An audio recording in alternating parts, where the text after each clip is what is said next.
கர்த்தராகிய இயேசு கிறிஸ்துவினால் உங்களுக்கு கிருபையும் சமாதானம் பெருகுவதாக. நாளையும் கூட நமக்கு ஜீவனை தந்ததும் அல்லாமல் தயையும் பாராட்டினார் அல்லவா? அவரை துதிக்கலாமா? வெள்ளம் போல சாத்தான் வந்தாலும்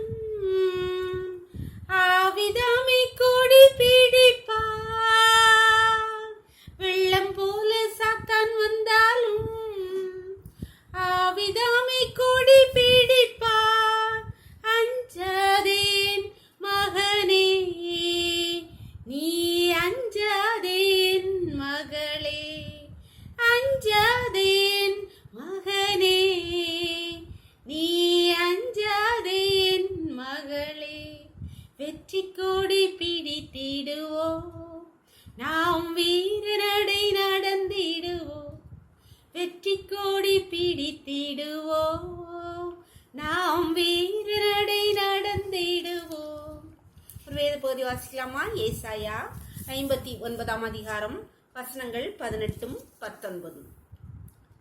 கிரிகையில் தக்க பலனை அளிப்பார். நம்முடைய சத்துருக்களிடத்தில் உக்கிரத்தை சரிக்கட்டி தம்முடைய பகைஞருக்கு தக்க பலனையும் தீவுகளுக்கு தக்க பலனையும் சரிக்கட்டுவார். அப்பொழுது சூரியன் அஸ்தமிக்கும் திசை தொடங்கி கர்த்தரின் நாமத்துக்கும், சூரியன் உதிக்கும் திசை தொடங்கி அவருடைய மகிமைக்கும் பயப்படுவார்கள். வெள்ளம் போல சத்துரு வரும்போது கர்த்தருடைய ஆவியானவர் அவனுக்கு விரோதமாய் கொடியேற்றுவார். இங்கே ஏசாயா தீர்க்கதரிசியை கொண்டு கர்த்தர் சொல்கிறார், உனக்கு விரோதமாய் வெள்ளம் போல சத்துரு வரும்போது ஆவியானவர் தாமே கொடியேற்றுவார் என்று சொல்லப்படுகிறது. அன்பான தேவனுடைய பிள்ளைகளே, நம்முடைய அன்றாட வாழ்க்கையிலே அண்டை அகலத்தார், வேலை பார்க்கிற இடங்கள், படிக்கிற இடங்கள் அநேக விரோதிகள் நமக்கு விரோதமாக எழும்புவார்கள். ஆனால் நாம் பல வேலைகளிலே நம்முடைய பலத்தால் அதை மேற்கொள்ளும் போது நாம் சோர்ந்து போகிறோம், நாம் பின்னடைந்து போகிறோம், நாம் அதில் தோல்வியை சந்திக்கிறோம். இப்பேற்பட்ட சூழ்நிலையிலே நாம் எல்லா காரியங்களிலும் கர்த்தரிடத்தில் தெரிவிப்போமானால் கர்த்தருடைய ஆவியானவர் சத்துருக்கு விரோதமாய், உங்களுக்கு விரோதமாய் எழும்புகிறவர்களுக்கு விரோதமாய் கொடியேற்றுவார்.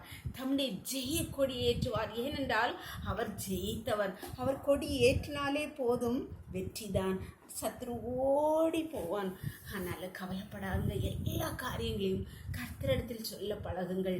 நம்முடைய பலத்தால் இதை மேற்கொள்வதை விட்டுவிட்டு கர்த்தரிடத்தில் எல்லாவற்றையும் சொல்லிவிடுங்கள்.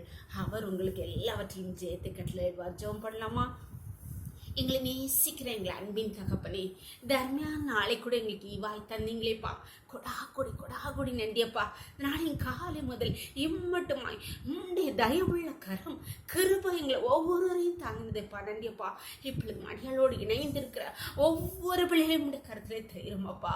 தங்களுக்கு விரோதமாய் சத்ருவனால் உருவாக்கப்படுகிற ஆயுதங்களை அவர்கள் மேற்கொள்ள முடியாமல் திணறி தவிக்கி வெட்கப்பட்டு நிற்கிற வேளையிலே கர்த்தாவை தம்மை நோக்கி கூப்பிடுகிற ஒவ்வொரு பிள்ளைகளுடைய வாழ்க்கையிலும் ஆவியானவரே, நீரும் பிள்ளைகளுக்கு விரோதமாய் எழும்புகிற சத்ருவுக்கு விரோதமாய் நீங்க கொடி ஏற்றுவீராக கர்த்தாவே.